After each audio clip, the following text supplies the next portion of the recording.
Good morning, everyone. Today's topic is UV inks for packaging applications.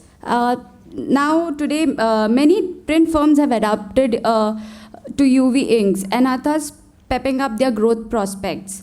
Today, we will learn how easy or difficult it is to print with UV inks at the Seekho and Samjo workshop. Subject expert Prashant Atre, Managing Director of Toyo Ink Eritz, and his team will discuss UV inks, its application in packaging, basics of LED UV, and related troubleshooting. I would request Mr. Sanjay Patel, chair member of BMPA, to felicitate Mr. Atre with the bouquet.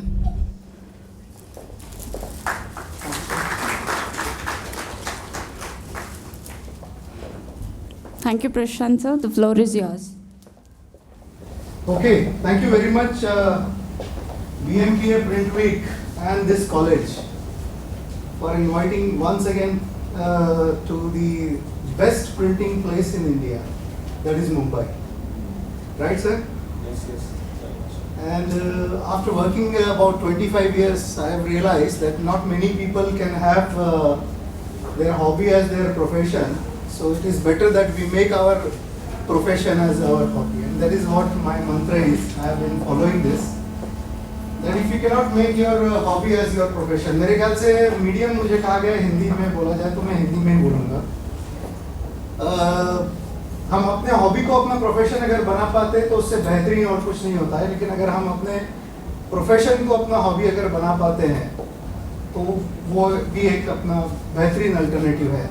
और यहीं से मैं शुरू करता हूँ। और मेरा professional hobby क्या है, अगर हम सबका आज प्रोफेशनल, क्योंकि आप इतने रश से अगर हम गए हैं, इतनी भीड़ के बाद गए हैं, 30-40 seconds for us to get accustomed to this. ये प्रोफेशनल हॉबी मेरी प्रिंटिंग की क्यों है, बिकॉज हम में से कई लोग हैं शायद एक्सीडेंटली प्रिंटिंग में आए हैं, but my father was a commercial photographer, और जे स्कूल ऑफ आर्ट्स जिसे मैंने पहले वाले प्रेजेंटेशन में कहा था, उन्होंने फोटोग्राफी का कोर्स किया था, तो ही पुश्ड मी इनटू प्रिंटिंग। और वो क्यों ऐसा, क्योंकि वो बोलते थे कि सुबह जब अखबार आता है से लेके टूथपेस्ट, शेविंग क्रीम, आप जो भी इस्तेमाल करो हर चीज़ में प्रिंटिंग है, हर चीज़ में आप प्रिंटिंग है, कहीं ना कहीं आप प्रिंटिंग को पाते हो। सिर्फ दोपहर आती है उस वक्त भी प्रिंटिंग रहती है, from currency to calendar to holding and food packaging से लेके कुछ भी आप टच करेंगे तो प्रिंटिंग है। बहुत गर्व से हम कहते हैं, बहुत चुपचाप ये इंडस्ट्री काम करती है, कहीं बहुत ज़्यादा ग्लैमरस नहीं है, बट उसके बावजूद प्रिंटिंग है। रात को भी जब आप रेस्टोरेंट के मेनू से लेके रीडिंग बुक्स तक या कॉफ़ी टेबल बुक के साथ में आप अपना रात को सोते हैं पढ़ते पढ़ते, वहाँ पे भी प्रिंटिंग है। मेडिसिन के अंदर प्रिंटिंग है। स्वीट बॉक्स, ये देख पा रहा है, इसको रजिस्टर कर पा रहा है?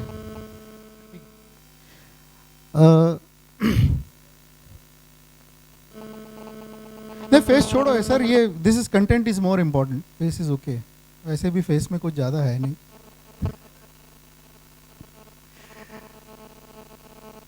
प्रिंटिंग क्या है, हम लोग प्रिंटिंग कॉलेज में बैठ के प्रिंटिंग के बारे में बात कर रहे हैं, और प्रिंटिंग क्या है, प्रिंटिंग 4 साल हमने पूना में, जब मैंने डिग्री पढ़ी तो प्रिंटिंग मुझे बोला गया it is a science of an art and art of A science. मेरे को बहुत तकलीफ हुई और समझने में 4 साल लग गए, और उसके 25 साल ऐसे बड़े दिग्गजों के साथ काम करने के बाद में समझ में आया कि printing according to me is just a very simple definition. It is a process of placing ink at the required place of substrate by using one और मेनी मेथड्स और प्रोसेसेस। आपकी इंक को अपने सबस्ट्रेट पे कहाँ लगना चाहिए, अगर वो किसी भी मेथड से लग जाए, बस उसको प्रिंटिंग कहते हैं मेरे हिसाब से। पूरी प्रिंटिंग की, हाँ संजय भाई, because the definition which is been taught by the colleges, साहेब मध्ये चालतोय, चालत नाही।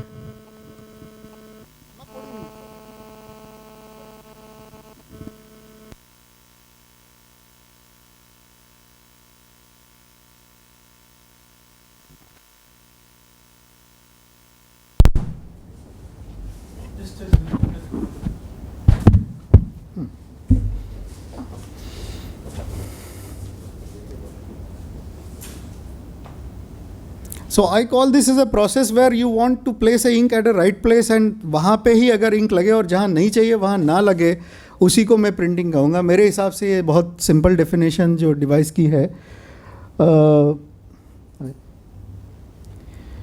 यहाँ से गटनबर्ग से लेटर प्रेस एक क्विक रिकैप कर लेते हैं कि प्रिंटिंग क्या है, ताकि हम लोग सब सुबह जिस मूड से अलग अलग इससे आए हैं तो एक फिर से प्रिंटिंग को रिकैप कर लेते हैं. लेटर प्रेस आया जहाँ पे इमेज एरिया ऊपर था और non image area was down, and that is how the ink was applied, and this is used to be the initial treadle. From there to the litho somebody device कि type क्यों ये litho पे आए, क्योंकि litho पे इसलिए आया क्योंकि कहीं ना कहीं टाइप टूट रहा था, फाइननेस नहीं पहुंची हम लोग, इसीलिए समबडी डिवाइस की इंक और वाटर में गैप है, लिथो स्टोन से ये पॉसिबल हुआ, और ये लिथो स्टोन का था. अगर आप पीछे जाएंगे, एक minute, just go back one more slide. अगर पीछे जाएंगे तो यू विल रियलाइज कि नहीं, नॉट टू दिस, नो, एक पुड़े, या ये डायरेक्ट प्रिंटिंग थी और पेपर उसी पे लगता था, तो जहाँ पे पानी भी था और इंक भी थी, पेपर दोनों को एब्जॉर्ब करता था, और इसीलिए ये प्रोसेस, नेक्स्ट प्रोसेस आया एज ऑफसेट. इसको पहले इमेज को हम ऑफ करते हैं और सेट करते हैं. ये आप में से किसी के लिए भी नया नहीं है, मैं एक रिकैप कर रहा हूँ ताकि हम लोग एक सेम मोमेंटम पे आए, और इसीलिए इसको पहले कहते हैं off and then it is set. And then I again once again say that the printing is a process of placing ink at a required place on many method and the ink should dry. हम सिर्फ यहाँ तक बात करते हैं printing is the process of placing ink at the right place of the substrate, but what is important is that ink must dry thereafter. ink सूखना चाहिए, ये बहुत एक important criteria है, और वही एक major crux है मेरे ख्याल से पूरी printing fraternity का. एंड एक छोटा सा ऑफसेट का मैं कहता हूँ कि यहाँ पे हम लोग आप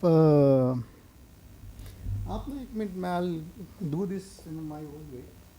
this is how the ink is, and then you come the oil get penetrated into the paper substrate and then the ink start. मैं हमेशा बोलता हूँ, हाउ वुड इंक नो कि इंक सूखनी कब चाहिए.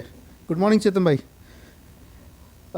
And that is how say the moment oils are taken out from a conventional ink सूखनी चाहिए. अगर मैं उसको एक्सेलरेटेड करूँ, एक हाइपोथेटिकल है कि अगर आयर लगाता हूँ तो इंक की ड्राइंग थोड़ी फास्ट होती, क्योंकि ऑयल थोड़े जल्दी लिक्विफाई होते और वो पेनिट्रेट जल्दी कर जाते. That is how it happens, and that is where the offset comes. It has an excellent print quality, a good print sharpness, but सिर्फ ये मीडियम पेपर के लिए, क्योंकि जब तक ऑयल पेनिट्रेट नहीं करेंगे तब तक इंक सूखेगी नहीं. और अगर मुझे चाहिए कि मैं इस ऑयल बेस्ड केमिस्ट्री को किसी चीज़ पे छापूँ जो फिल्म हो, फॉइल हो, प्लास्टिक्स हो, तो वो नहीं सूखेगा. और वही मेरा बेसिक प्रॉब्लम्स आया कि मैं क्या ऑफसेट में सिर्फ क्या पेपर ही प्रिंट कर सकता हूँ, मैं आगे नहीं जा सकता. तो दूसरी प्रोसेस आई हमारी कि ग्रेवियर, ओके, आप नीचे नहीं डाल सकते तो उसको आसमान पे छोड़िए. That is how you can have the solvent based chemistry for flexo gravure, which is solvents उठते हैं, and then the solvent gets, करीब 70% सॉल्वेंट होता है, एंड दे गेट एवोपरेटेड, और उसके बाद में जो फिल्म के ऊपर बचता है वो उसको कहा जाता है आपका कि वो फिल्म पे टिकते हैं, वो इंक ड्राई होती है. That is how the film and foil process. और जो हम देखते हैं लेज है, कुरकुरेज है, या जितने भी फ्लेक्सिबल है, they are all printed using this. बहुत अच्छे सबस्ट्रेट इसमें यूज़ होते हैं जिसमें फिल्म और फॉइल का इस्तेमाल होता है. आप कोई भी फिल्म उठा लीजिए, इस टाइप की नॉर्मल मेटलाइज पे या किसी पे भी जब हम प्रिंट करते हैं. बट हमारा बेसिक एडवांटेज क्या है? The basic advantage is with is offset, क्योंकि वो सबसे फास्टर है और उसका चेंज ओवर प्रोसेस बहुत चीपर है. Plates compare to gravure cylinder बहुत सस्ती है, बहुत अच्छी है, बहुत क्विक चेंज ओवर में पॉसिबिलिटी देती है, और इसीलिए ये मीडियम वर्ल्ड ओवर बहुत पॉपुलर है. एक अमेरिका कंट्री जहाँ पे फ्लेक्सो थोड़ा ज़्यादा पॉपुलर है, बट उसके अलावा अगर आप कहीं पे भी करेंगे तो मैक्सिमम प्रेसेस में, संजय भाई मैं अगर गलत हूँ तो करेक्ट करें, ये एक बहुत अच्छा मीडियम है चीज़, और इसीलिए हम प्रिंट कर रहे हैं, काफ़ी सालों से प्रिंट कर रहे हैं, करीब 20%। सर मैं मेरे लिए बहुत मुश्किल हो जाएगा। हाँ, इसमें परफेक्ट होगा, मैं कम्युनिकेट नहीं कर पा रहा। चलिए ठीक है। So we have been doing oil based printing, करीब 300 साल से प्रिंटिंग हो रही है। फिर मेरे को ये दो आप, मैं जेब में डालता इसको। ओके, तो समस्या क्या है? अगर हम 300 साल से, आ रहा है सर चंदन भाई, अगर करीब 300 साल से हम लोग लेटर प्रेस में ऑयल बेस्ड केमिस्ट्री कर रहे हैं और फिल्म के लिए प्लास्टिक्स और इसके लिए ग्रेवर छाप रहे हैं, तो कोई प्रॉब्लम ही नहीं, प्रिंटिंग चल रहा है। और यहाँ पे आता है कि एक प्रॉब्लम ये है कि कंज्यूमर डिमांड्स मोर।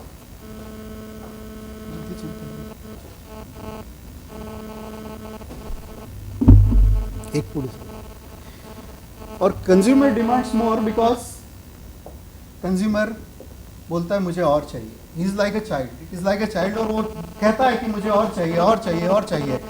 और कंज्यूमर इसीलिए कहता है कि मेरे को अगर ये चीज छापनी है तो मैं ग्रेवियर पे क्यों जाऊं, मुझे तो ऑफसेट पे आप दीजिए ये वाला मेटलाइज, ये चीज़ है मुझे ग्रेवियर पे दीजिए। ग्रेवियर के लिए मैं क्यों जाऊं, मुझे कार्टन छापना, क्योंकि एक ह्यूमन साइकोलॉजी या जो भी आप लिख लीजिए, अगर ये कार्टन में कोई चीज़ है तो उसको थोड़ा एक्सपेंसिव माना जाता है, अगर फ्लेक्सिबल में है तो चीप वर्जन होता है। आप बोर्नविटा लेते हैं बॉटल में है तो थोड़ा एक्सपेंसिव है, जैसे आप उसको रिफिल पैक पाउच में लेते हैं तो that is consider to be a cheaper option. और इसीलिए दिस इज कि this we want more, we want some flexible, some metallized effect product, something beyond paper to be printed on offset, and that is where वो आता है कि मुझे क्या करना चाहिए। और जैसा कहते हैं कि change is the only constant thing in the world. अगर हम चेंज के साथ है, चेंज हमारे साथ, हम चेंज होते रहे, अडॉप्ट होते रहे, तो शायद वो कहता है। और दैट इज वेयर दे से। और क्या ये प्रिंटिंग में हुआ है? नहीं, अगर हम देखेंगे तो वो हर मीडियम में हुआ है, हर इंडस्ट्री में हुआ है। अगर हम बहुत सिंपल हमारे घर का एग्जांपल में लेंगे तो टेलीविज़न में भी बहुत चेंजेस आए हैं, और चेंजेस यहाँ तक आए हैं कि टेलीविज़न हैज़ कम और अब 3D तक लेवल तक आ गया है और आ रहा है आने वाले टाइम में। और किसी इंडस्ट्री जिसको हम बहुत अच्छी तरह से इस्तेमाल करते हैं, क्या उसमें आए हैं? मेरे ख्याल से सबसे ज़्यादा रिवोल्यूशनाइज अगर कुछ हुआ है तो वो टेलीकम्युनिकेशन। ये एक बहुत बड़ा चेंज है जो हमारी लाइफस्टाइल को बदल दिया। इससे बेहतर एग्जांपल शायद सेंचुरी में नहीं होगा। और जो लास्ट जैसे जैसे टेलीफोन छोटा होता गया, it has become a wonder. और देखिए इस छोटी सी चीज़ ने क्या कर दिया हमारे जीवन में, और उसका असर कहाँ हुआ। हम कहाँ टाइप फाउंड्री से प्रिंटिंग करते करते ट्विटर पे आ गए, हमें पता ही नहीं पड़ा कब हम जब चले गए। हम ग्रीटिंग कार्ड भेजते थे, अब व्हाट्सएप पे सिर्फ बर्थडे ग्रीटिंग्स या कुछ भी भेज देते। That is how the change has come. और ये एक फ़र्क आया है, और ये इस चीज़ से कोई भी अछूता नहीं रहा है। क्यों नहीं रहा है? क्योंकि देखिए हम कहाँ से कहाँ चले गए। कल तक हम न्यूज़पेपर पढ़ रहे थे, आज टैब पे देख रहे हैं। कल तक हम किताबें खरीद के पढ़ रहे थे, आज किंडल आ गया है। कल तक हम टिकटिंग कर रहे थे, चाहे एयरक्राफ्ट की टिकटिंग है या ट्रेन की टिकटिंग है या बस की है, आज मोबाइल पे वो टिकटिंग आ गई है। कल तक जो स्टेडियम के बाजू में जो वो लगते थे बंटिंग्स एंड बैनियर्स, वो प्रिंटेड होते थे, आज वो डिजिटल या इलेक्ट्रॉनिक है, वो जो चेंज हो रहे हैं। कल तक जो इनविटेशन कार्ड किसी फंक्शन के लिए आता था वो प्रिंटेड होता था, आज वो डिजिटल हो गया है। आप सिर्फ व्हाट्सएप पे या मोबाइल पे या ईमेल पे उसको भेज देते हैं। कल तक कोई भी चीज़ हम ब्रोशर देते थे तो एक प्रॉपर ब्रोशर देते थे, आज वो ब्रोशर पीडीएफ में चेंज हो गया है। बैंकिंग यहाँ तक चेंज हो गई है कि चेकबुक में काटता था और अब मोबाइल से फ़ंड ट्रांसफ़र हो रहे हैं। एग्ज़ाम्स, कभी भी कुछ एग्ज़ाम्स नॉर्मल हो रही है, लेकिन अब काफ़ी ऑनलाइन और थ्रू कंप्यूटर्स जा रही है। और ये देखिए ये सारी चीज़ें हमें इम्पैक्ट कर रही है। कल तक मैप हम लेके साथ में चलते थे किसी अननोन जगह पे, या कांच नीचे करके पूछते थे भाई वो किधर है। आज आपने गूगल पे सेट कर दिया, आप करेक्ट लोकेशन पे पहुंच जाते हैं। तो ये एक छोटा डिवाइस एक रेखा है, और वो इंडस्ट्री अगर हम नहीं जानेंगे तो शायद हम भी वाइप आउट हो जाएंगे। और इसीलिए मैं इस सब्जेक्ट को ला रहा हूँ। मुझे पता है कि ये जो ऑपरेशनल लेवल के लोग हैं उनके लिए इसेंशियली बना हुआ है, लेकिन हम तो we are part of the industry, हमको समझना पड़ेगा कि हम कहाँ हैं। ये चेंज देखिए, इवन आउटडोर पब्लिसिटी में जहाँ पे प्रिंटेड लगता था वो आज डिजिटल पे कन्वर्ट होते जा रहा है। एक ज़माने में टाटा प्रेस सबसे ज़्यादा प्रिंट करता था, yellow pages and correct, it has gone to just dial kind of things. Paper currency जो सबसे इम्पॉर्टेंट चीज़ है और हर किसी के जेब में रहती है, वहाँ से हम क्रेडिट कार्ड पे गए और क्रेडिट कार्ड से अब पेटीएम पे जा रहे हैं, जहाँ पे प्रिंट क्रेडिट कार्ड भी प्रिंट होता था वो अब वो भी प्रिंट नहीं हो रहा है। ये जो चेंज आ रहे हैं वो ज़बरदस्त आ रहे हैं, और ये सुनामी की तरह एक छोटे से डिवाइस हमारी इंडस्ट्री को कब खा गया हमें पता ही नहीं पड़ा। सर मैं गलत बोल रहा हूँ तो बता, ये रियलिटी है। और एक हम टेक्निकल सेमिनार के लिए बैठे, लेकिन मेरा सोच था कि इस चीज़ को मैं थोड़ा आप लोगों के साथ में शेयर करूँ कि हम कहाँ और कहाँ से जा रहे हैं। तो क्या इंडस्ट्री, और कहते हैं अमेरिकन्स बहुत है एनालिसिस करने में, बोलते हैं एक एवरेज आदमी अमेरिका का 11 घंटे इलेक्ट्रॉनिक स्क्रीन के सामने, चाहे वो मोबाइल हो कंप्यूटर के सामने रहता है। मेरे ख्याल से इंडियन कुछ ज़्यादा ही रहते होंगे, रात को है बेबी व्हाट्सएप चलता रहता है। तो ये जब स्थिति आती है, इसका मतलब यहाँ तक कि प्रिंट वीक का 100 सेलिब्रेशन का जो मैगजीन था, मुझे लगा कुछ गोल्डन कलर में छपेगा, कुछ बहुत तारीफ में, तो पहला ब्लैक पेज उसमें are we dead, can you imagine. और जैसे रामू और उसकी टीम ने प्रूव किया कि no we are not dead, वैसे भी मैं भी प्रूव करने वाला हूँ कि no we are not going to be dead, अगर हम अलर्ट रहे हमारी इंडस्ट्री के लिए। तो हम किस इंडस्ट्री के लिए काम करते हैं? हम इंडस्ट्री के काम करते हैं, we are service industry. Basically हम लोग एक इंडस्ट्री के लिए काम करते हैं, मार्केट के लिए काम करते हैं। तो मार्केट का क्या पर्सपेक्टिव है उसको जानते हैं। ये कौन है? ये एक किराने वाला है जो मेरे घर के बाजू में रहता था, और कहाँ चला गया ये? Where is he gone? Supermarket की दुनिया में ये आदमी गायब हो गया। और क्या चेंज आया कि कंज्यूमर का चॉइस, उसको खरीदने का उसका पैटर्न, उसकी थिंकिंग वो बदलती जा रही है। और ये एक पैराडाइम शिफ्ट जो हुआ है वर्ल्ड ओवर, और स्पेशली इंडियन कॉन्टेक्स्ट में अगर बोलूँगा तो ये बहुत ज़बरदस्त है। और ये इतना ज़बरदस्त है कि जो अक्रॉस द काउंटर आप परचेसिंग करते थे वो अब शिफ्ट हो गई है कि आप चूज़ कर रहे हो। और जब आप चूज़ कर रहे हो तो आपके पास चॉइस है कि मैं ए को खरीदूँ कि बी को खरीदूँ, क्योंकि मैं प्रोडक्ट नहीं मांग रहा हूँ कि एक मेरे को नमक देना या कुछ देना और वो काउंटर पे रख रहा है कि नहीं। मेरे पास ये चॉइस है, ये चॉइस है, ये चॉइस है, जो मुझे दिखने में अच्छा लगेगा। प्रोडक्ट को हम बाद में टेस्ट करते हैं, सबसे पहले देखते हैं कि पैकेजिंग उसकी क्या है। और वो एक बहुत बड़ा चेंज आया है क्योंकि कंज्यूमर बदल गया है। और कंज्यूमर बदला है तो क्या हम स्ट्रॉन्गेस्ट नहीं है इसलिए हम फेज आउट हो जाएंगे? तो चार्ल्स डार्विन ने कहा है कि it is not the strongest species who survives it, nor the most intelligent who survives, it is the one who is most adaptable to the change. स्थितियों को बदलते हुए चीज़ों को जो समझ ले वही एक सबसे बड़ा जीत या जिंदा रह सकता है। मेरे को याद है एक ज़माने में फ़ोटोग्राफी बहुत बड़ा ये सेगमेंट होता था, फिल्म्स बहुत लगती थी मेरे पापा के वक्त में। तो जो फिल्म से रिलेटेड बिजनेस करते थे, अगर उन्होंने अडॉप्ट किया तो आगे बढ़ गए, और जो नहीं है वो ख़त्म हो गए। बड़े बड़े डीलर्स, एजेंट्स, कंपनियां ख़त्म हो गई, चीज़ समझ नहीं पाई। Kodak was one of the big company in the films, but जब डिजिटल आया तो सोनी उस चीज़ को लेके पहले भाग गया। वो समझ गया टाइम को, उन्होंने अडॉप्ट फास्टर किया।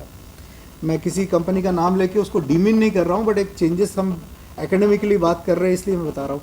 और ये एक बहुत मेजर फ़र्क है। एक ज़माने में प्लेट मेकर्स इतना बड़ा प्लेट मेकिंग डिपार्टमेंट होता था। जब से PS प्लेट आई है या सिटी पे आई है, वो डिपार्टमेंट कब ऑपरेट हो जाता है, कब चीज़ें चेंज हो जाती है, उसके बारे में कोई पता नहीं पड़ता, और चीज़ें अपने आप मूव हो जाती है। एंड दैट इज़ वेयर कि अगर आप चीज़ों को समझेंगे कि मुझे कि नहीं मैं 20 साल से यही कर रहा हूँ इसलिए मैं वही करता रहूँगा, तो शायद हमें भी वही सामना करना पड़ेगा जो ही अभी देखा है। बट अगर हम चीज़ों को समझेंगे और चेंजिंग नीड्स को अडॉप्ट करेंगे, जैसे कई है मेरे रिलेटिव जो 50+ 60s के है, वाह यार ये वाला मोबाइल, पहले तो ये मोबाइल ही यूज़ नहीं करेंगे, फिर धीरे धीरे मोबाइल यूज़ किया, फिर बोलेंगे ये टच स्क्रीन बेकार है, मैं कुछ दबाने जाता हूँ कुछ और दब जाता है। और आज देखो हर किसी को फेसबुक व्हाट्सएप पे मोबाइल पे लगे हुए, प्रॉब्लम नहीं है उनको। 60+ 70+ सबकी बात कर रहा हूँ मैं। तो द मोमेंट यू से कि मुझे अडॉप्ट करना है, चेंज करना है, सब पॉसिबल है। और यही फ़र्क है। क्या मैकडोनल्ड जैसा ब्रांड सब जगह एक जैसा बर्गर दिखता है, क्या अडॉप्ट नहीं करता है? बिल्कुल करता है। अगर यहाँ पे हम देखें तो हांगकांग में वो राइस बर्गर सर्व करता है, इंडियन में चिकन महाराजा या फिर आलू टिक्की बर्गर करता है। यही चीज़ जर्मनी में जाएंगे तो चाय कॉफ़ी कोल्ड ड्रिंक्स की जगह पे बियर सर्व करता है। और अगर आप कनाडा जाएंगे तो वहाँ के लोगों को अगर लॉबस्टर पसंद है तो वो लॉबस्टर देता है। तो दे अडॉप्ट, चाहे आउटर स्टाइल से वो सेम दिखे, but they adopt, and that is where the biggest challenges. तो क्या हम बोलें कि हमने अडॉप्ट नहीं किया है? क्या हमने अडॉप्ट नहीं किया है? क्या हमारी इंडस्ट्री ने अडॉप्ट नहीं किया है? किया है यार, इतने भी हम बुरे नहीं हैं। और अगर यहाँ से हम यहाँ नहीं पहुँचे होते तो हम यहाँ आज नहीं बैठे होते। राइट सर, हमने अडॉप्ट किया है और चेंजिंग डिमांड के साथ अडॉप्ट किया हुआ है।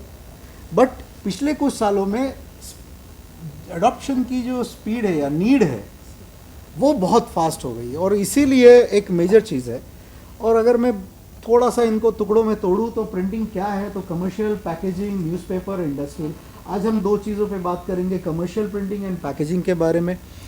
और कमर्शियल प्रिंटिंग की जो स्थिति हुई या जो जिस तरह से कमर्शियल प्रिंटिंग का बहाव गया, वो आपने देख लिया कि कैसे डिजिटल मीडिया उस चीज़ को खा गया। क्या वो और चीज़ों में आने वाला है?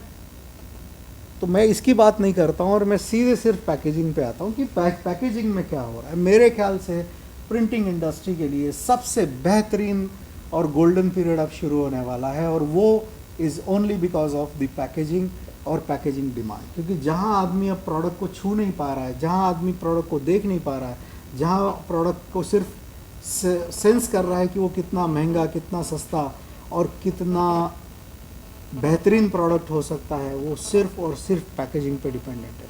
और जब आप कंज्यूमर होते हो और आप जाके खुद चूज़ करते हो तो आपके पास चॉइस होती है कि मुझे ये पैकेज खरीदना है या ये खरीदना है। ये डिटरमाइन करते हो कि क्या ये वाला पैक ज़्यादा महंगा रहेगा, क्या ये वाला पैक मेरा ज़्यादा महंगा रहेगा या ये वाला ज़्यादा महंगा रहेगा, इसके अंदर का प्रोडक्ट कितना सुपीरियर रहेगा और ये वाला प्रोडक्ट कितना सुपीरियर होगा। ये डिटरमाइन करेगा कि कैसे। और इसीलिए जितने भी पैकेजिंग प्रिंटर्स हैं वो लोग नया नया चीज़ न्यू ला रहे हैं इंडस्ट्री में। क्यों ला रहे हैं? सिर्फ और सिर्फ इसीलिए कि कंज्यूमर को एक वाव फैक्टर मिले, एक फैक्टर मिले कि अरे ये क्या है। और यहीं पे एक मेजर बदलाव। और इसीलिए मैं कहता हूँ कि प्रिंटिंग इंडस्ट्री का अभी भी गोल्डन पीरियड और आना है, और आएगा और आते जाएगा। We will not be getting replaced. अगर हम अलर्ट रहे हमारी रिक्वायरमेंट पे, अगर इंडस्ट्री की रिक्वायरमेंट को हम समझते रहे, तो शायद ये सेगमेंट अभी भी रहेगा। और सिर्फ कार्टन ही नहीं, लेबल भी।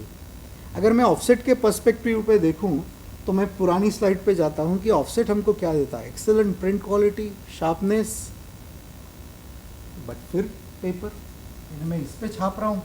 लेकिन अगर मेरे को किसी और प्रिंट ब्रिलियंट सबस्ट्रेट पे, अगर मेरे को ये मेटलाइज्ड पॉलिएस्टर पे छापना है या प्लास्टिक पे छापना है, तो फिर मुझे ग्रेवियर का रुख रखना पड़ेगा।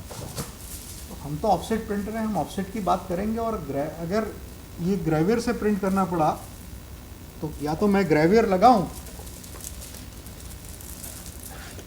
या मैं कुछ नया करूं। और नया हम क्या कर सकते हैं? नया कर सकते हैं क्योंकि ऑफसेट कहता है कि मेरे पास फिल्म्स पॉसिबल नहीं है, फॉल्स पॉसिबल नहीं है, पीपी पॉसिबल नहीं है, कुछ पॉसिबल नहीं है। और क्यों? कोई क्रिएटिविटी नहीं है। और क्यों? क्योंकि इंक नहीं सूखती। या प्रिंटर की गलती है क्या? इंक नहीं सूखती है, इंक वाले की गलती है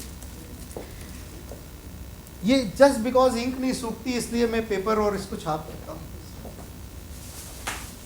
और इसीलिए बहुत तो this is a problem of ink. तो हमको the ink should do something. So हमें क्या चाहिए, हमें एक ऐसी इंक चाहिए जो सूख जाए। और कब सूखे, इंक को कब पता पड़ेगा कि वो डक्ट में सूखे, कि कंटेनर में सूखे, कि ब्लैंकेट पे सूखे, कि प्लेट पे सूखे, कि रोलर्स पे सूखे, कहाँ सूखे, इंक को कौन बताएगा? उसके कान में जाके कौन बताएगा कि इंक भैया तो अब सूख जा? क्योंकि नीचे ऑयल तो है नहीं कि जो पेनिट्रेट हो जाएगा और इंक को पता पड़ जाएगा कि अब मुझे सूखने का टाइम आ गया। तो मुझे एक ऐसी इंक चाहिए जो बिना सबस्ट्रेट की डिपेंडेंसी से सूख जाए, और वो इंक सूख सकती है एक लाइट से। अगर उसके ऊपर एक लाइट पड़े तो उसे पता पड़े कि मुझे सूखना है। एक इंक जिसके ऊपर लाइट गिरी, उसको पता पड़ा कि मेरे सूखने का टाइम आ गया है, और मैं सूखी, और वो लाइट है UV light, and therefore UV. कुछ तो मीडियम पता होना चाहिए ना इंक को कि मुझे सूखना है, बाकी कोई प्रॉब्लम नहीं है। प्रिंटेबिलिटी में कोई इशू है क्या? अगर मैं ये सबस्ट्रेट लेके कहीं जाऊं और प्रिंट करूं तो प्रिंटिंग में कोई इशू नहीं है क्या? ऑफसेट प्रिंटिंग संभव नहीं है इस सबस्ट्रेट पे? बिल्कुल संभव है, बिल्कुल संभव है। इस सबस्ट्रेट पे ऑफसेट प्रिंटिंग बिल्कुल संभव है, बट ड्राई नहीं। और इसीलिए इट कैन ओनली ड्राई अगर कोई और एक्सटेंडेड मीडियम इंक को बताए कि मुझे इसको सूखना है, and that is where the main thing comes. मैं थोड़ा इधर आ जाऊँ आपकी, इज इट ओके? और that is where the function of UV और यूवी लाइट का आता है। थोड़ा सा अब हम यूवी को समझेंगे कि यूवी है क्या। एक बहुत सिंपल इलिस्ट्रेशन से मैंने बताया है कि यूवी में कुछ नहीं है। यहाँ पे आपकी ये कोटिंग है, ये पेपर पे लगी, और इस पे जैसे लाइट लगा है, इसका रिप्रेजेंटेशन है, और ये इंक का क्रॉस लिंकिंग हो गया और इंक सूख गई। लाइट लगा और सूख गई, बहुत सिंपल है ये। छापने में थोड़ा डिफिकल्ट है कहना आसान है। और यहीं पे शुरू होती है कि क्या है यूवी। यूवी क्यूरिंग क्या है? तो UV curing is a drawing और क्यूरिंग मैकेनिज्म। ये लोग ड्राइंग नहीं कहते, इसको क्यूरिंग बोलते हैं, क्योंकि ये सूखती नहीं है, ये इंटरलिंकिंग होती है, क्योर होती है, इसीलिए इसको कहते हैं कि क्यूरिंग।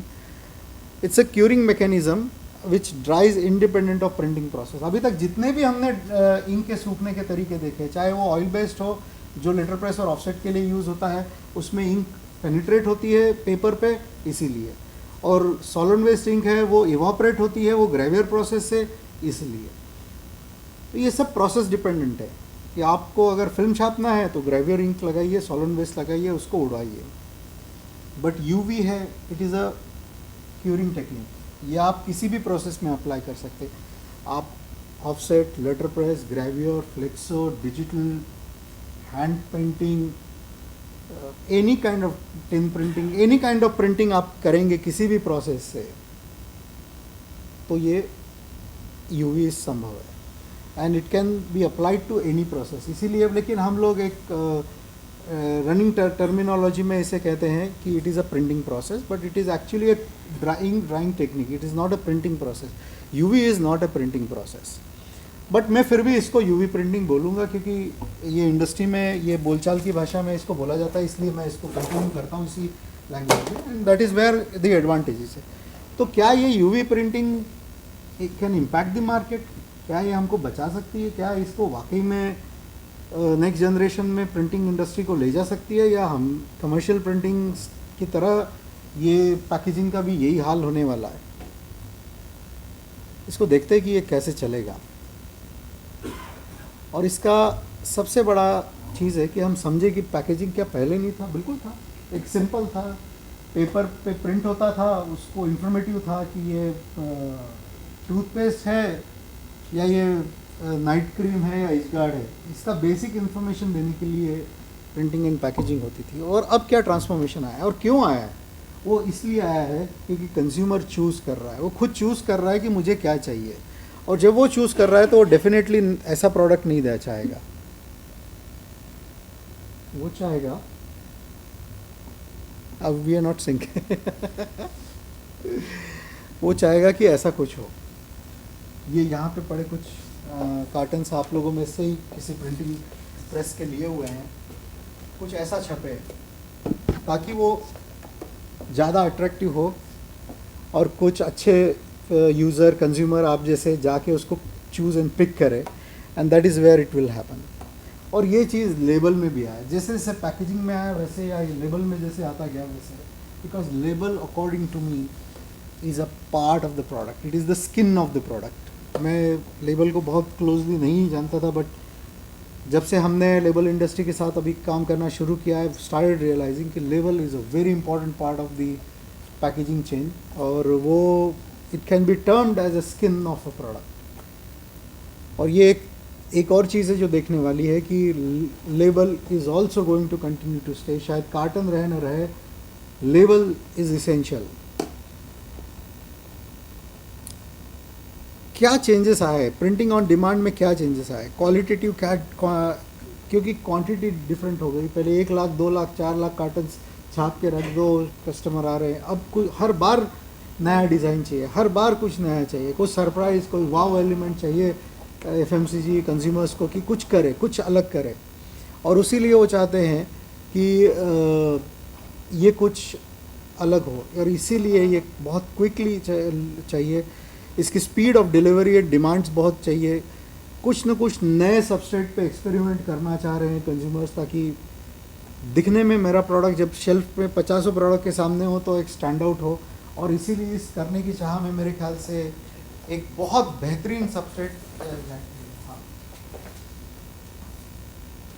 कुछ ऐसा भी करने की चाह पे है कि इसके ऊपर भी छापे, ये लेंस कहलाते हैं, ये भी एक टेक्निक है, इसके बारे में हम बात कर सकते हैं बाद में। कुछ नया, कुछ तो भी वाव, कुछ भी अलग, कुछ इनोवेटिव, ये एक बहुत बढ़िया है डिमांड में। और क्यों ये चेंज आया? बिकॉज कंज्यूमर चेंज हो रहा है, खरीदने वाला चेंज हो रहा है, उसकी प्रेफरेंसेस, उसकी आदतें चेंज हो रही है, जनरेशन चेंज हो रहा है, और इसीलिए ये चेंजेस आ रहे हैं। और इसीलिए मैं ये कहता हूँ कि कार्टन इंडस्ट्री और label industry has adopted that changes. उन्होंने सबस्ट्रेट में फ्लेक्सिबिलिटी लाई, डिफरेंट प्रिंटिंग और फिनिशिंग के मोडिंग। ऐसा नहीं कि सिर्फ प्रिंटिंग या इसमें ही करना है, कुछ चीज़ तो मेरे ख्याल से पैकेजिंग पोस्ट प्रिंटिंग ऑपरेशन में भी काफ़ी चेंजेस लाए हैं, जिसकी वजह से आपको वॉ फैक्टर आ सकता है, और वो ही फ़र्क पड़ा है। और स्पीड ऑफ एग्जीक्यूशन, क्योंकि मैं चाहता हूँ कि जैसे ही इंक सबस्ट्रेट पे लगे वो तुरंत सूख जाए, मुझे वेटिंग टाइम नहीं चाहिए। इसलिए जब हम इंक के शुरू में जब ट्रायल्स लेने जाते थे, तो एक टिपिकल जो कन्वेंशनल चला रहा है वो ऑपरेटर की आदत ये होती थी कि ये कैसे भी करके आप अभी नहीं सूखा है, टच ड्राई किया, बोले चलो अभी रख दे 4 घंटा, उसके बाद में कटिंग में दे देना, डाई कटिंग में।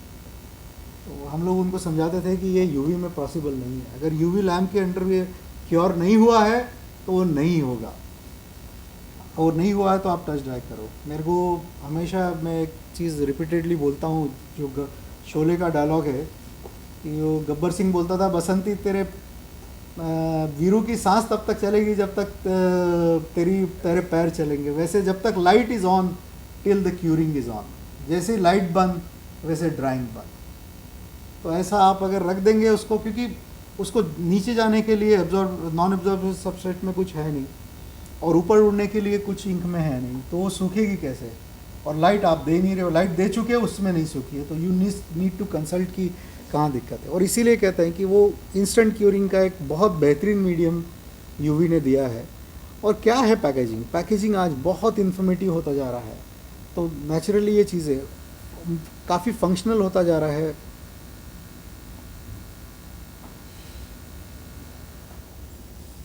और इसीलिए मैं ये कह सकता हूँ, जैसे ये सब चीज़ें हम बोल चुके हैं, इसलिए मैं कह सकता हूँ कि पैकेजिंग हैज़ री invented themselves through UV.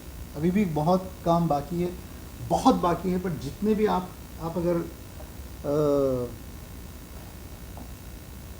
Supermarket में जाएंगे, मेरे ख्याल से कई मैं प्रिंटर भाइयों को देखा हुआ है कि वो जब जाते हैं तो कार्टन उठाते हैं, उनको ख़रीदना नहीं होता लेकिन फिर भी देखते हैं। एक कुछ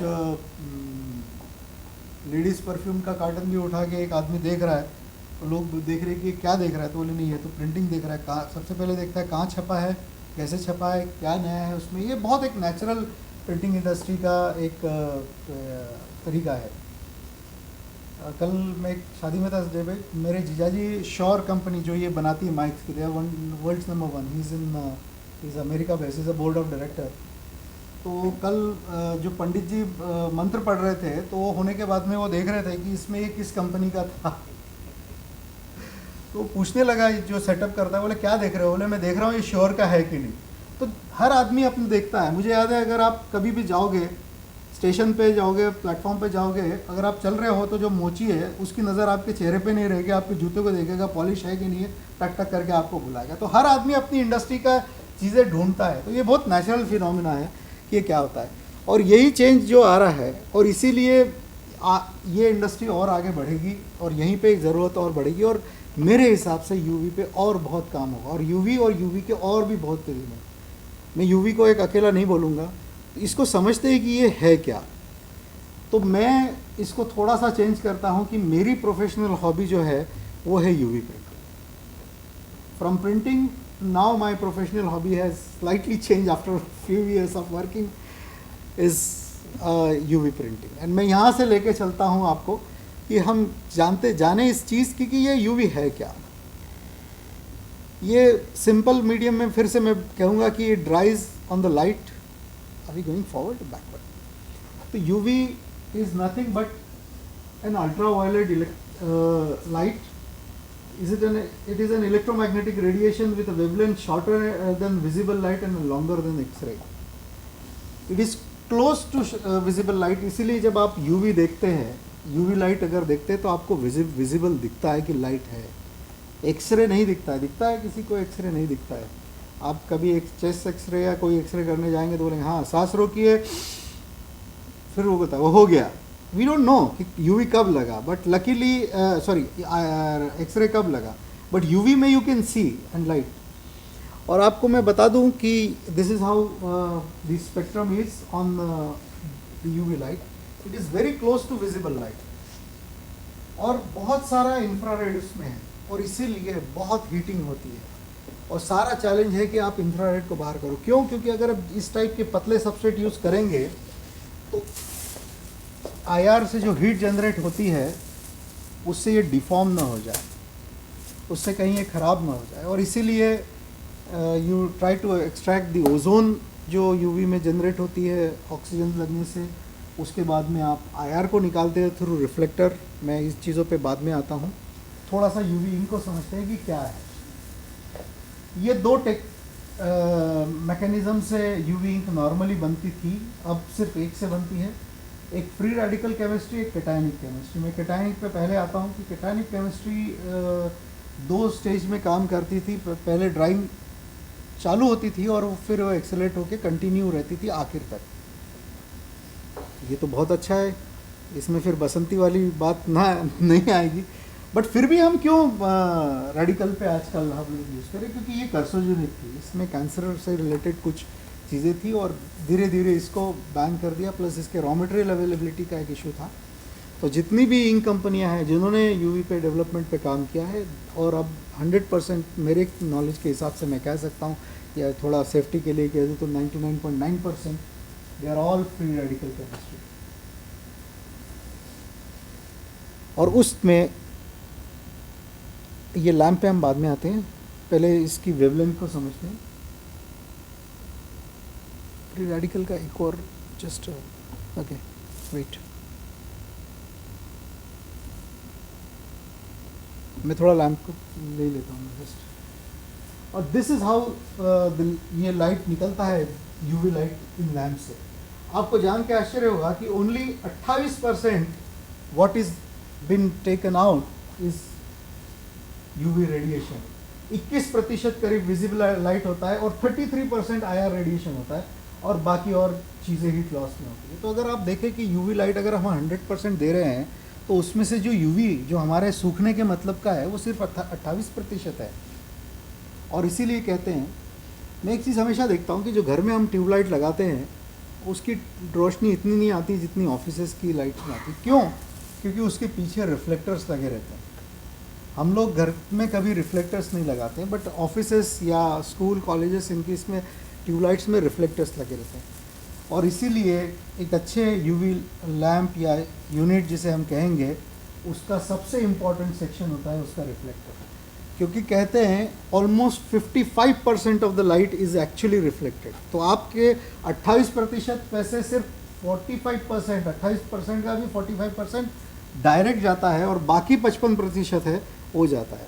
तो इन्हें करीब करीब आप समझ लो मुश्किल से 12% लाइट डायरेक्टली लैंप से आपके सबस्ट्रेट पे पड़ती है जब आप 100% इफिशिएंसी पे उसको चलाते हैं।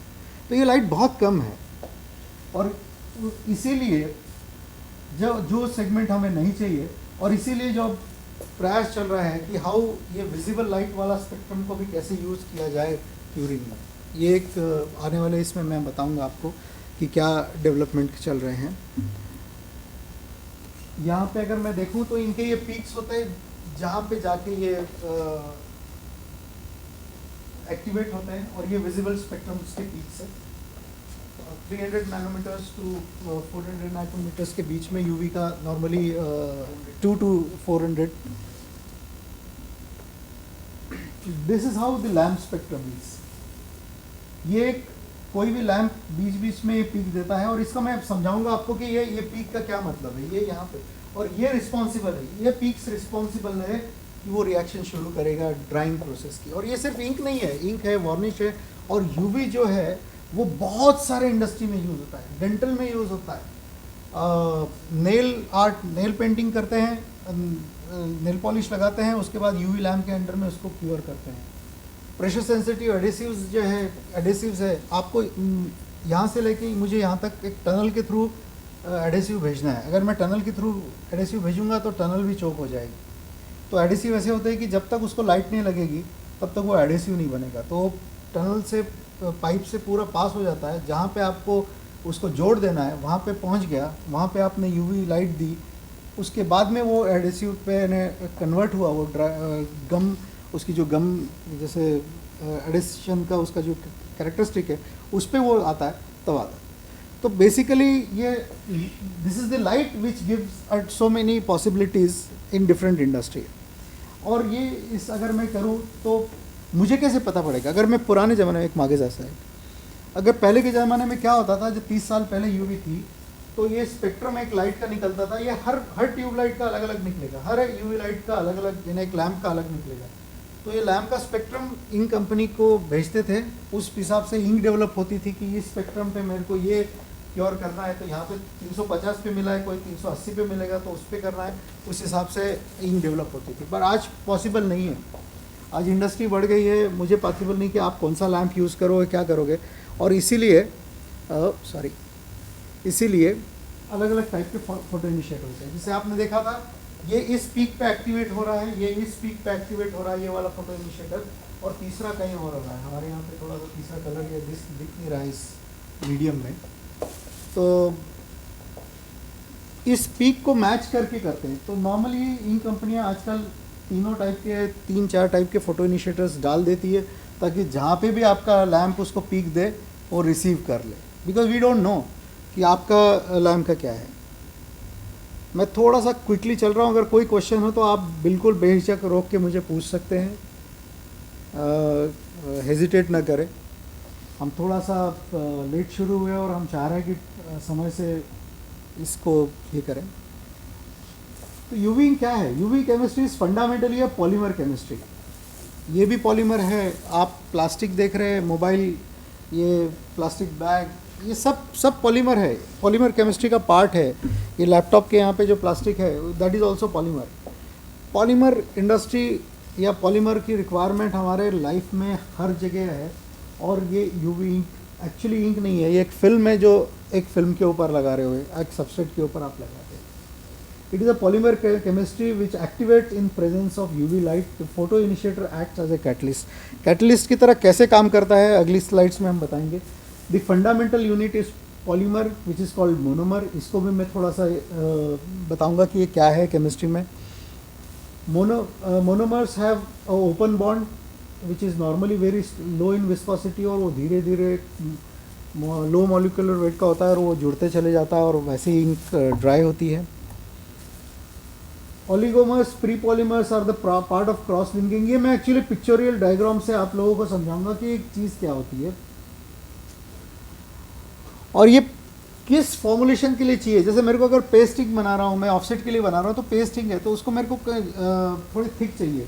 अगर मैं फ्लेक्सो के लिए इंक बना रहा हूँ तो थोड़ी विस्कस चाहिए, तो उसकी विस्कोसिटी डिटरमाइन करेगी कि मैं मोनोमर कितने डाल रहा हूँ, मैं फोटो प्री पॉलीमर्स कितने हैं और ओलिगोमर्स इसमें कितने हैं। ये चीज़ मैं एक अगले इसमें आपको बताऊँगा। या सॉरी, ये मैंने आपको देखा है। This is how it is. जो एक ओपन चेन होती है, कार्बन की चेन है, this is a polymer chemistry in a very simplistic way. एक फोटो इनिशिएटर होता है, वो लाइट से ब्रेक हुआ, ब्रेक होने के बाद में आप उसको देखेंगे कि दिट विल रिएक्ट, और वो फिर कुछ पार्ट ऑक्सीजन के साथ में भी रिएक्ट करता है, तो कुछ वेस्ट भी जाता है। और इसीलिए जहाँ पे बहुत ज़्यादा अच्छी क्यूरिंग चाहिए या बहुत हाई स्पीड एप्लीकेशन है या फूड पैकेजिंग के लिए है, इसलिए वो इनर्ट नाइट्रोजन गैस के अंडर में इस रिएक्शन को करते हैं। जो आपका प्रिंटिंग चेम्बर होता है या प्रिंटिंग का जो एरिया जहाँ पे यूवी क्यूरिंग होने वाली है, उसको ऑक्सीजन के प्रेजेंस में न रखते हुए उसको नाइट्रोजन के प्रेजेंस में रखते हैं। बट वो थोड़ा एक्सपेंसिव है, शायद ऑफसेट के लिए इसकी इतनी ज़रूरत नहीं है, बट और वो भी वेब में ज़्यादा एप्लीकेबल है क्योंकि स्पीड ज़्यादा होती है। इनको मैं थोड़ा सा आपको समझाता हूँ। ये देखिए, ये ओलिगोमर्स है जो बड़े हैं, मोनोमर्स है और फोटो इनिशिएटर। ये यूवी लाइट लगी और रिएक्शन शुरू हुआ और ये आपकी फिल्म बन गई। ये एक्चुअली इंक फिल्म बन जाती है, यहाँ पे आपकी इंक फिल्म बन जाती है। और इसको अगर मैं क्रूडेस्ट लैंग्वेज में बताऊं, बिल्कुल सिंपल, तो मोनोमर वो चीज़ है जो मेरी माँ घर पे सब कुछ मिला के सब्जी काट के प्रॉपरली करके फिर पाव भाजी बनाती थी। उसके बाद में नीचे जैसे जैसे आओगे प्री पॉलीमर और ओलिगोमर, ऐसे वो है जो ठेले वाले पहले से आधी प्रिपरेशन करके रखते हैं, आप आते हैं तो फिर वो बाकी का डोसा बनाएगा, उस टाइप का रहता है कि वो हाफली कुकड है। ये इसकी चेन पहले से बन चुकी है, इसकी चेन बन चुकी है और लास्ट में पूरा एक फुल यूनिट बन जाता है।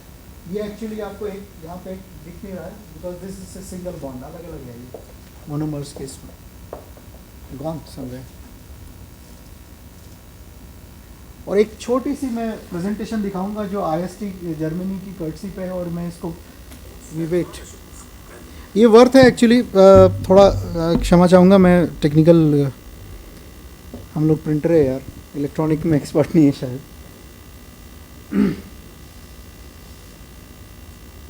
ये बहुत इफ़ेक्टिव एक कम्युनिकेशन है। मेरे ख्याल से 15 या 20 सेकंड की फिल्म है, लेकिन उसमें एक बहुत क्लैरिटी आ जाती है। जो मैं एक 15 मिनट से बात कर रहा हूँ उसको एक दो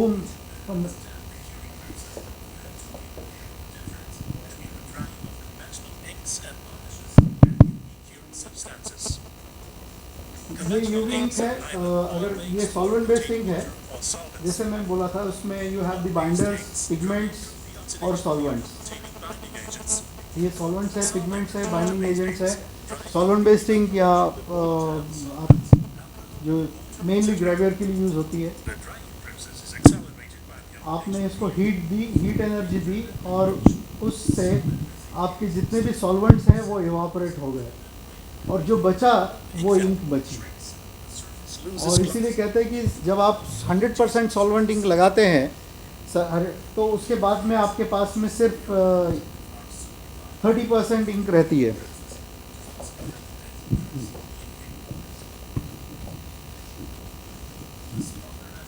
और ये जैसे मैंने एक पिक्चोरियल डायग्राम में बताया था, ये फोटो इनिशिएटर्स, ये बाइंडर्स एंड पिगमेंट्स, ये यूवी लाइट जैसे इसको लगती है, ये free radicals get change into a carbon chain reaction, और ये रिएक्शन होके एक बॉन्ड फॉर्म करते हैं और ये इंक ड्राइंग प्रोसेस हो जाता है या क्यूरिंग प्रोसेस होता है। I will send you this clippings if you want, मैं लिंक भेज दूंगा इसका। और इसीलिए हम कहते हैं कि यूवी में कोई लॉस ऑफ ये नहीं है, ये 100% रिमेन रहती है। जबकि आप अगर ऑयल बेस्ड इंक लेंगे तो 5, 10 या 15% तक उसका लॉस होता है। बट जब आप ये करेंगे, जब आप यूवी को करेंगे तो इट विल बी 100%। या इट्स बीन डन। और इसीलिए मैं नेक्स्ट कहता हूँ कि the advantages which UV has is it is very fast curing and drying, और drying curing is independent of pH of fountain solution. अब ये कहाँ से आ गया? अगर आप देखेंगे कि कई बार ऐसा होता था कि मेरे को थोड़ा सा स्कम का है या प्रिंट शार्पनेस चाहिए, तो मैं फाउंटेन को जैसे ही उसको थोड़ा एसिडिक करता हूँ तो प्रॉब्लम आती थी कि मेरा पेपर ड्राइंग स्लो हो जाती थी, मेरे पेपर की ड्राइंग स्लो हो जाती थी। क्यों? क्योंकि एसिडिटी की वजह से आपकी जो ड्राइंग प्रोसेस है कन्वेंशनल इंक की वो स्लो हो जाती है। तो फिर मैं पीएच को ऊपर रखता हूँ, तो शायद कई बार मुझे प्रिंटिंग से या उसकी स्कमिंग से रिलेटेड एक फाइन बैलेंस बनाना पड़ता है इंक वाटर बैलेंस में। इसमें वो प्रॉब्लम नहीं है। अगर मैं पेपर प्रिंट कर रहा हूँ या कुछ और सबसेट प्रिंट कर रहा हूँ, तो इसका सबसे बड़ा एडवांटेज मेरे साथ ये है कि मैं इसको और एसिडिक पीएच पे ले जाऊँगा ताकि मेरी स्कम नहीं आएगा, प्रिंट शार्पनेस अच्छी आएगी। और उसके बावजूद क्योंकि इसका ड्राइंग में किसी एक्सटर्नल से लेना देना ही नहीं है, वो लाइट लगा और सूख गया, ये एक सबसे बड़ा एडवांटेज है। 100% जैसे हमने देखा कि इट इज़ 100% ड्राई सॉलिड्स, इसमें कोई इवापोरेशन नहीं है ताकि कोई इन्वायरमेंटल इश्यूज नहीं आ सकते। Perfect in stability in rollers and in duck, क्योंकि इसमें कोई सॉल्वेंट्स नहीं है। बहुत कम जगह में ये यूनिट लग सकती है, आपके प्रिंटिंग मशीन्स के अंदर ही बीच में एक जगह होती है, शायद आप लोगों में से सब लोगों ने देखा होगा कि कहाँ लगती है, जगह बहुत कम घेरती है। Unlike the other heat set dryer जो आपके न्यूज़पेपर इंडस्ट्री में लगते हैं, बहुत बड़े बड़े हीट सेट प्रिंट करने के लिए जो संडे सप्लीमेंट आता है आपका टाइम्स ऑफ इंडिया, उसके लिए जो लगते हैं वो बहुत स्पेस लेते हैं। काफ़ी अच्छा एडिशन है। ये स्टेटमेंट थोड़ा बोल्ड है बट एक बहुत बड़ा चैलेंज है एडिशन को लेके, तो इसलिए अपने आप में एक टॉपिक है, इसको मैं बाद में थोड़ा सा समझाता हूँ। लिमिटेशंस नहीं है, जो आपका प्रिंट जो आपका मशीन छाप सकता है वो यूवी ड्राई कर सकता है या क्योर्स कर सकता है। ग्लॉस या मैट ग्लॉस या कई ऐसे ऑप्शंस है। सिद्दीक सजाना ब्रोशर एक वाटतो का बराबर हाँ just few brochures, then it can be a heat और chemical रेजिस्टेंसी। जैसे क्यों हीट और केमिकल रेजिस्टेंसी की ज़रूरत है? क्योंकि आजकल मेरा फूड प्री कुक्ड आ गया है, मैं इसको माइक्रोवेव में या ओवन में सीधे डालता हूँ पैकेजिंग के साथ में ही, और जब गर्म हो जाए कुक हो जाए उसके बाद में उसको मैं काटता हूँ। और इसीलिए आपको इस टाइप के सबस्ट्रेट, इस टाइप की वो चाहिए, क्या कहते हैं इसे, इंक चाहिए या उसके ऊपर कोटिंग चाहिए कि वो इन टेम्परेचर्स पे, इस एनर्जी पे वो सस्टेन कर जाए। पता पड़ा, मेरे को याद है एक शुरू में मेलामाइन आपकी जो प्लेट्स आती है, प्लास्टिक की प्लेट्स आती है मेलामाइन की, उसके ऊपर प्रिंट होती थी। तो वो एक्चुअली एक बहुत पतला पार्चमेंट पेपर आता है, उसके ऊपर प्रिंट करके उसको मेल्ट किया जाता है मेलामाइन प्लेट पे। तो शुरू में देखते थे कि वो इंक ब्लीड हो जाती थी, बिकॉज वो 200 डिग्री या 250 डिग्री पे जब उसको गर्म करते थे तो इंक की कैपेबिलिटी नहीं थी उसको सस्टेन करने की, तो इंक पेपर में से ब्लीड हो जाती थी, ब्लीड होती थी, तो जो प्रिंटिंग आपका है जो मेलामाइन पे मेल्ट होना है वही ब्लीड कर जाता था। एंड देन ये कन्वेंशनल की बात कर रहा हूँ, तो फिर इंक आई जो सस्टेन कर पाई मेलामाइन की।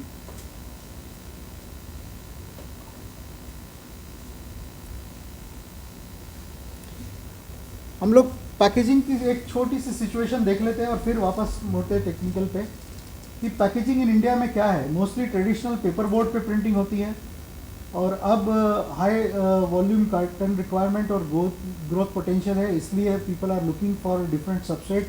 मेटलाइज हो गया, पॉलिएस्टर हो गया, पीई हो गया, पीईटी हो गया, पीवीसी हो गया, है ना, डिफरेंट टाइप ऑफ लेंटिकुलर्स एक अनदर सब्जेक्ट है, इसकी रिक्वायरमेंट हो रही है और इसीलिए यूवी की ज़रूरत है। और यही एक मेजर रीज़न है।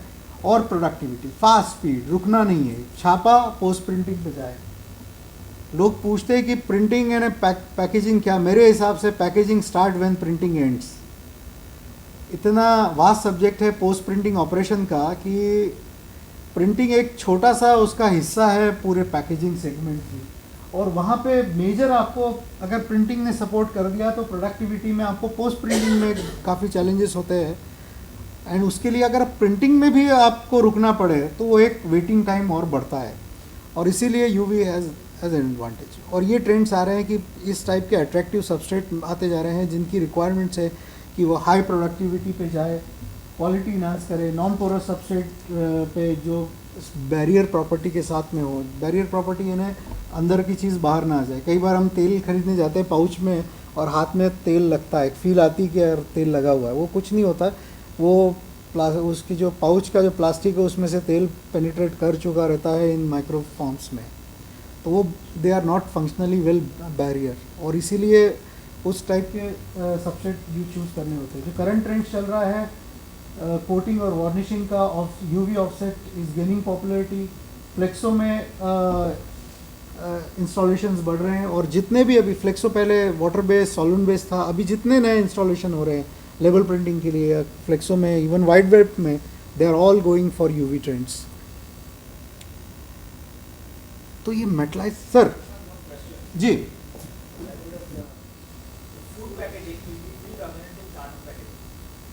यस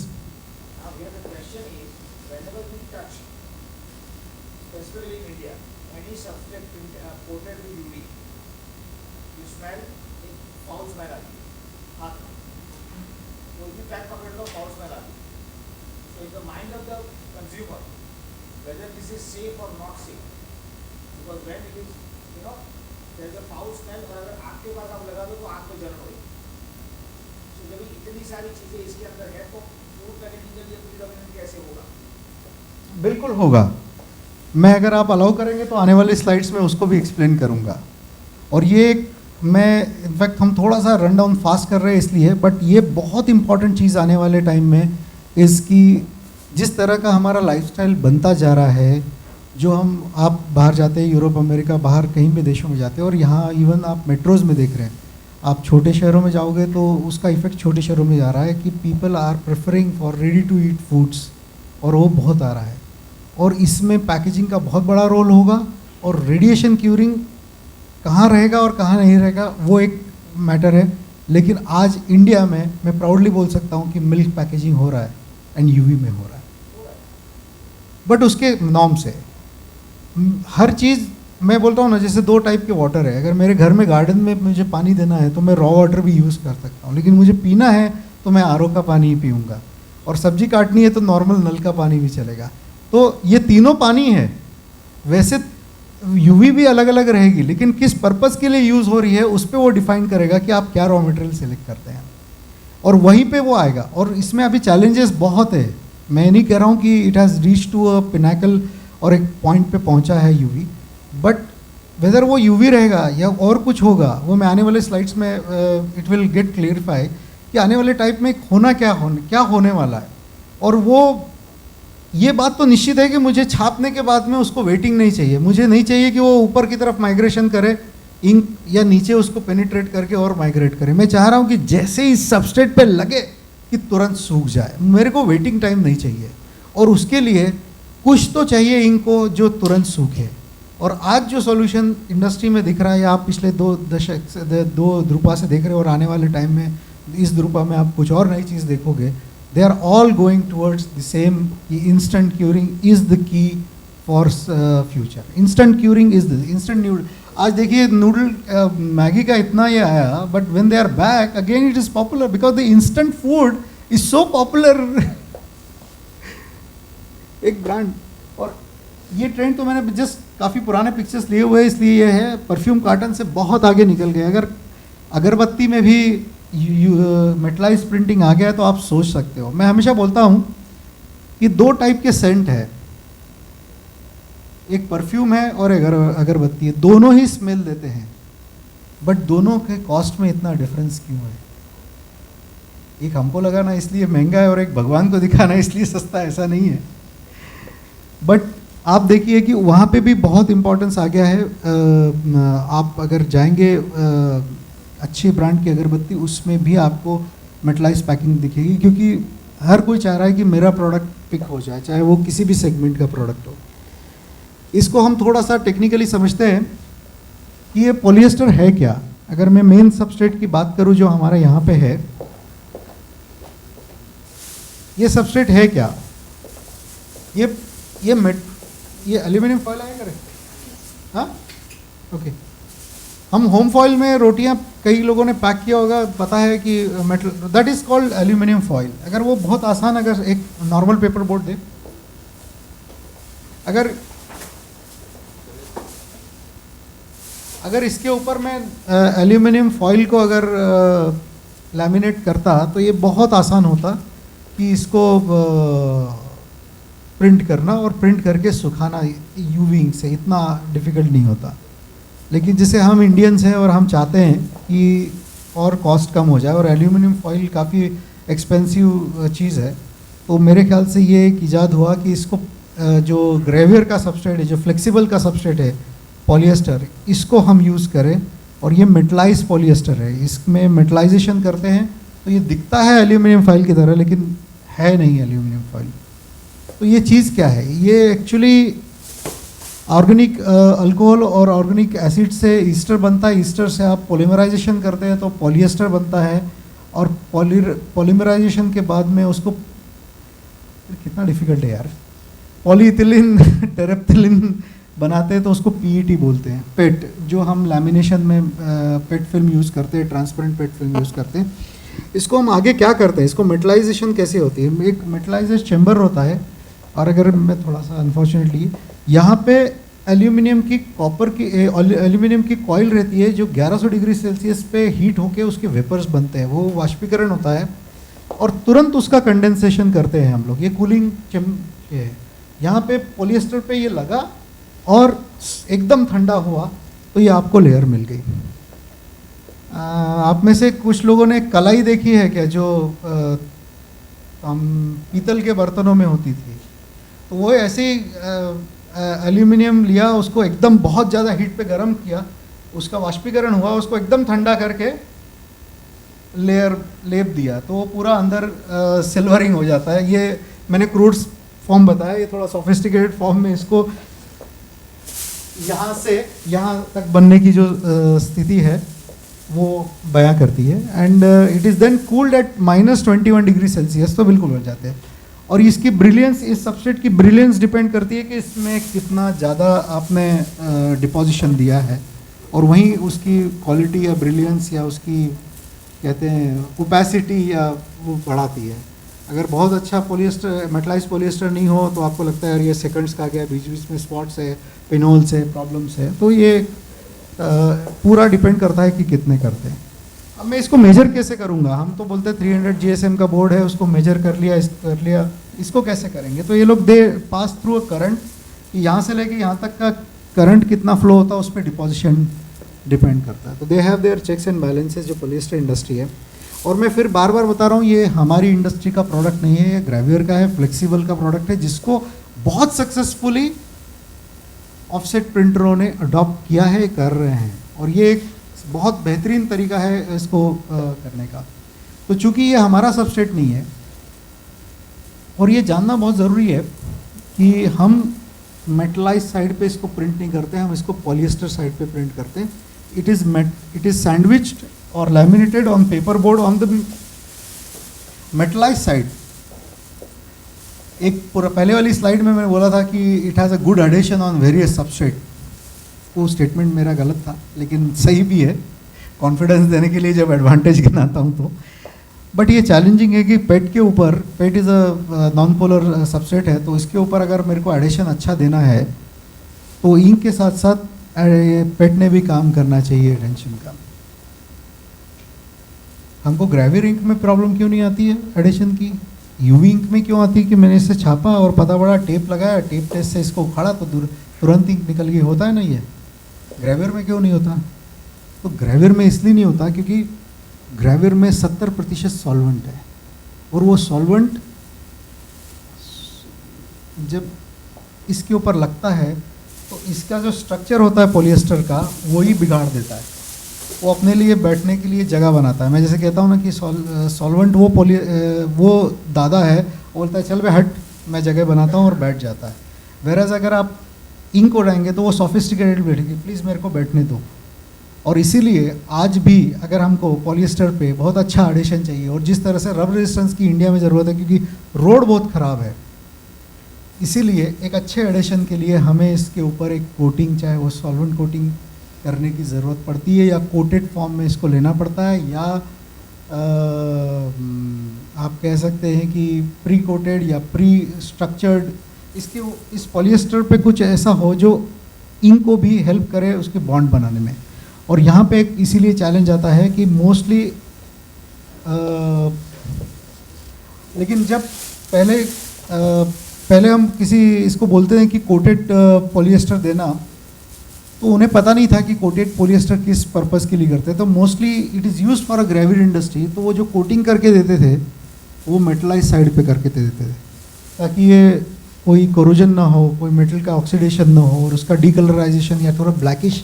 कई बार ये पॉलिएस्टर ब्लैक का आपने देखा होगा, मेटलाइज पॉलिएस्टर बहुत पुराना अगर हो तो क्योंकि वो ऑक्सीडाइज हो जाता है। और वही एक फ़र्क था। तो जब आपकी यूनिट में प्रिंटिंग के लिए मांगे और कोटेड पॉलिएस्टर अगर अपने सप्लायर से मांगे तो उसको बोलना coating on polyester side, not on metallise side. ये बहुत एक अब शायद इतना प्रॉब्लम नहीं है, लेकिन मैं बता रहा हूँ ये हम लोगों ने जब शुरू में 10 साल पहले शुरू किया था तो एक बहुत चैलेंजिंग होता था। लेकिन जब ये आएगा जी जी how do identify the coating on the polyester side of घिसिए सर, इसको किसी सीमेंट पे घिसिए। अगर वो घिस के वो आपकी वो निकल गया एल्यूमिनियम तो समझ जाइए कि वो मेटलाइज साइड है। और घिसने के बाद में भी कुछ नहीं हुआ तो वो पॉलिएस्टर साइड है, क्योंकि पॉलिएस्टर घिसने के बाद में थोड़ा एब्रेशन आएंगे लेकिन उसमें से निकलेगा कुछ नहीं। लेकिन आपने एक तरफ जहाँ पे ये है, ये तो बहुत स्मूथ जगह है ना, तो this will be a test. और that is also technical Rub with any rough surface. Aluminum निकल गया तो aluminum set हो। रब दे, Any rough surface will rub. हाँ वो ईजीएस्ट वे है कि कहीं पे भी घिसा आपने उसको या कुछ केमिकल डाल के उसका देखा तो वो एल्यूमिनियम निकल जाएगा। ये एक तरीका है। इसको हम सैंडविच करते हैं एडेसिव से, and then the polyester film, the metal, the adhesive and the board, ये एक पूरा यूनिट बन जाता है जिसको हम मेटलाइज पॉलिएस्टर बोलते हैं, जो ये यहाँ पे आया है आपका ये। अब इसकी प्रिंट ब्रिलियंस है करीब करीब आपके if not 100% but close to aluminium foil, और वही ब्रिलियंस देती है। वाई मैटपेट, हम इसी की क्यों बात कर रहे हैं? तो मोस्टली और भी सबस्ट्रेट हो सकते हैं। एक इसका it adds to a decorative part of the board making and looks metallize effect, enhance the barrier property, as the PET is the very low water vapor transmission rate का रहता है। metallization enhances the oxygen barrier property as well, so the carton have a good moisture and gas barrier। कई बार barrier property अगर अच्छी नहीं हो तो उसकी वजह से कार्टन डिफॉर्म हो जाता है। अगर शॉप में पड़ा रहा किसी वजह से उसके ऊपर कुछ पानी गलती से गिर गया या गीला हो गया, तो अगर पेपर बोर्ड का होगा तो डिफॉर्म शेप में हो जाएगा। तो आप भी अगर खरीदने जाओगे बोले यार ये नहीं दूसरा पैक दे, ये बहुत नेचुरल है। तो this will have the enhancement and it is economical then aluminium foil.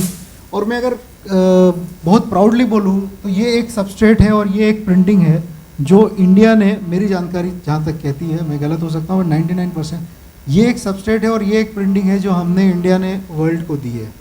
और मैं वर्ल्ड इसलिए बोल रहा हूँ क्योंकि ये इंडिया से पहले दुबई गई, मिडल ईस्ट गई, और middle east has a bigger market. जिनके लिए वो प्रिंट करते हैं वो फ्रांस है जो परफ्यूम कार्टन में है, और धीरे धीरे अब फ्रेंच परफ्यूम कार्टन। क्योंकि मैं, मेरा कलीग, हम लोगों ने हमारे ही कंपनी के जो जर्मन्स और फ्रेंच कलीग्स थे उनके लिए मेटलाइज पॉलिएस्टर पे प्रेजेंटेशन किया था, तो मैं कह सकता हूँ कि उनको ये सबसेट पता नहीं था। Just one question. जी sir, World over, it is said that lamination is getting banned in Europe. Correct. Now we are reinventing the same thing. This is lamination. It is lamination. So how it is getting accepted in Europe? At this moment, because of the cost pressure, which is absolutely not right medium. No, it is not. There are many things which are not eco-friendly. There are many things which are not eco-friendly within this process itself. Lamination was, banned because of it is not because of the non-recyclability of the substrate. So same thing applies to metallized carton also. It is correct, but it is still being getting accepted because of the cost pressure. As again say that, and ये definitely this is not one of the best medium जब हम उसको dustbin में फेंकेंगे तो, but ये डिलैमिनेट होके अगर उसको प्रॉपरली रिसाइकल करें तो वो है। बट अगर आप देखेंगे तो सिर्फ प्लास्टिक ही नहीं, लैमिनेशन की और भी चीज़ें हैं, या आप काफ़ी प्लास्टिक मटेरियल देख लीजिए, which is a global challenge for everybody. Luckily आप देखिए, अगर मैं अभी यूरोप की बात करूँ तो वहाँ पे they have a very strict norms कि घर में ही आपको 4 टाइप की डस्टबिन रखनी है और आप खुद ही उसको सेग्रीगेट करके दो। और अगर 2 बार आपको उसमें गलत कंटेंट मिल गए, यानी जो ग्रीन डस्टबिन में जाना चाहिए वो येलो में चला गया और येलो वाला किसी और में चला गया, तो they will put you a penalty. That is how they have been strict. But ये करेक्ट है आपका कहना, इसके लिए aluminium foil is the only right medium अगर जो बायोडिग्रेडेबल है। और यही एक मेजर प्रॉब्लम है, इंडिया का भी यही प्रॉब्लम है, क्योंकि हम लोगों जो सदियों से यूज़ करते थे वो सारा बायोडिग्रेडेबल। हम दोन पत्तल में खाते थे, उसको कहीं भी आप फेंक दीजिए, नेक्स्ट डे कूड़ा दिखता नहीं था, वो बायोडिग्रेडेबल हो जाता था। तो आदतें हमारी कहीं पे भी कचरा फेंकने की सिर्फ इसीलिए है क्योंकि इससे पहले जो हम यूज़ करते थे वो सारा बायोडिग्रेडेबल था, और अब जो यूज़ कर रहे हैं वो 90% नॉन बायोडिग्रेडेबल है। और यहीं पे डिसिप्लिन की ज़रूरत है और यही फ़र्क है। तो ये एक चैलेंज है। मैं बिल्कुल मानता हूँ कि it is definitely not the right medium from the ecological point of view, but currently economy is ruling over ecology at this moment in true sense, because ecology is the government subject ऐसा सब marketeers का मानना है, और that is the reason what you see most of the cartons getting converted into such kind of things.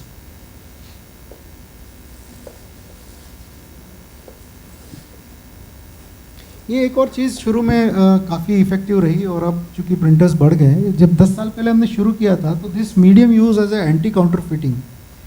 Her manufacturers को ये सबसे बड़ा प्रॉब्लम होता है कि मेरे डुप्लीकेट छप जाते हैं। मैं कई साल पहले एक सेमिनार में गया था, एंटी काउंटरफिटिंग के सेमिनार में, दिन भर का सेमिनार था जिसमें म्यूज़िक इंडस्ट्री के बहुत लोग थे और एक बहुत बड़ा सेगमेंट है जहाँ पे डुप्लीकेसी होती है। तो उसमें जब हमारा लंच सेशन था तो ऐसे एक टेबल पे 125 फेयर एंड लवली के कार्टन्स रखे हुए थे छोटे, और एक गिफ्ट हैम्पर रखा था कि जो करेक्ट फेयर एंड लवली उसको स्पॉट कर देगा उसको गिफ्ट हैम्पर था। 125 में कुछ लुक लाइक थे, fair and lovely, fair and lovely, fair and lovely, और कुछ डुप्लीकेट थे। उसको भी काफ़ी हद तक इन्होंने सबस्ट्रेट से किया है कि मेरे ख्याल से साइबर एक्सेल या कोई एक पर्टिकुलर बोर्ड यूज़ कर रहे हैं जिससे काफ़ी हद तक उसकी रोकी है। तो जब ये आया था, मुझे याद है हम लोगों ने ग्लूकॉन डी के लिए प्रोजेक्ट किया था, और वो भी इस टाइप के इसका शिकार था कि एक बाप, एक माँ और एक बच्चा एक ट्रायंगल में बना दिया और वो हो गया ग्लूकोज। वो ग्लूकोज डी, ग्लूकॉन डी और पता नहीं कौन कौन से वेरिएंट थे उसके। तो इसमें बहुत एंटी काउंटरफिटिंग को मदद मिली जब वो they shifted from the normal paper board to metallized board. तो वहाँ पे अब वो शायद इतना वैल्यूएबल नहीं होगा एंटी काउंटरफिटिंग, लेकिन आज से 10 साल पहले, 5 साल तक बहुत ज़्यादा था, because very few printer could able to print UV. जहाँ जो चीज़ फ्यू होती है, जैसे हम कहते हैं कि करेंसी प्रिंटिंग कोई बहुत डिफ़िकल्ट है, क्या नहीं डिफ़िकल्ट है, क्यों? क्योंकि उसकी इंटैग्लो प्रिंटिंग मशीन से सिर्फ गवर्नमेंट को दी जाती है, इसीलिए छाप पाना डिफ़िकल्ट है। But otherwise that is also a printing process, और किसी भी प्रिंटर के लिए वो असंभव नहीं है कि क्या करेंसी नहीं छाप सकता, बिल्कुल छाप सकता है। प्रिंटर ही छापते हैं करेंसी नहीं, जो बैंक नोट प्रेस में काम करते हैं उनकी बात। ये एक एंटी काउंटरफिटिंग का एक बहुत अच्छा टूल था, रहेगा काफ़ी हद तक। और जैसे मैंने बोला कि किसी भी सेगमेंट में ये यूज़ हो रहा है आजकल UV, because of its adaptability to use. अगर मैं कहूँगा कि हम फिर से टेक्निकल पे आए तो पेट 2 टाइप्स के हैं, कोटेड, अनकोटेड पेट, जो यूवी इंक्स के लिए होते हैं।